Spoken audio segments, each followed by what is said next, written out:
Shalom saudaraku yang dikasihi Tuhan Yesus Kristus.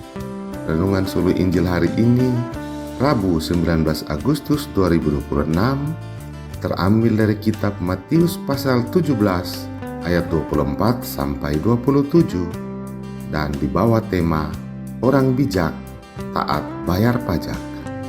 Nas firman Tuhan yang menuntun kita hari ini berkata, "Apakah gurumu tidak membayar pajak sebesar 2 dirham itu?" Jawabnya, "Tentu membayar." Saudara-saudaraku yang terkasih, hak dan kewajiban harus berjalan bersama. Semua warga bangsa setara dalam menjalankan hak dan kewajibannya. Tidak ada seorang pun yang boleh merasa diri sebagai warga istimewa yang karena jabatan dan kekuasaannya, ia hanya menikmati haknya tetapi dibebaskan dari kewajibannya. Dalam tradisi bangsa-bangsa kuno, raja dan anak-anaknya bukanlah wajib pajak. Mereka bebas pajak. Tetapi yang bukan anak raja dan warga kerajaan, mereka wajib membayar pajak. Saudara, apakah maksud Yesus dengan pertanyaan kepada Simon Petrus, "Dari siapakah raja-raja dunia ini memungut bea atau pajak? Dari rakyat atau dari orang asing?" Yesus menggunakan praktik yang umum berlaku bagi para raja di zaman itu. Pemerintah, para raja dan anak-anaknya dibebaskan dari wajib pajak. Ada perbedaan antara orang dalam atau rakyat dan orang luar, yakni orang asing, dan pendatang yang biasanya di zaman kuno mereka berstatus budak. Sejatinya Yesus adalah anak Allah dan dialah raja yang berkuasa atas semua kerajaan di bumi.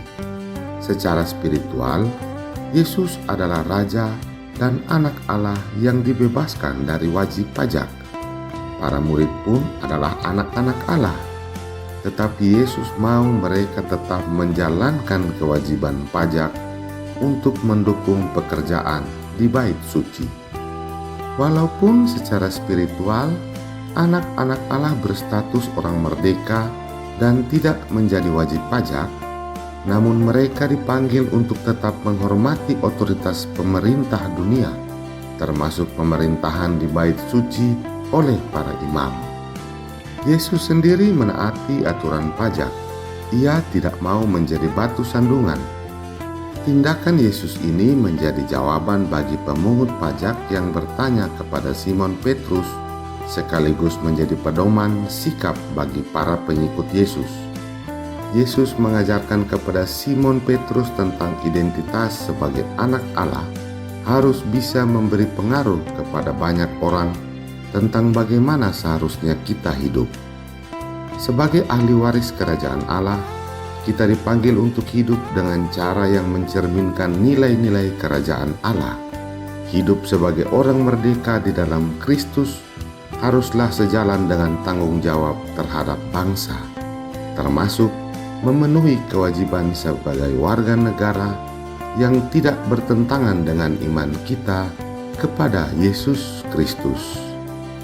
Saudara terkasih, pokok doa untuk kita hari ini, mintalah Tuhan mengaruniakan ketaatan kepada kita untuk menjalankan hidup sebagai warga bangsa yang mencerminkan nilai kerajaan Allah.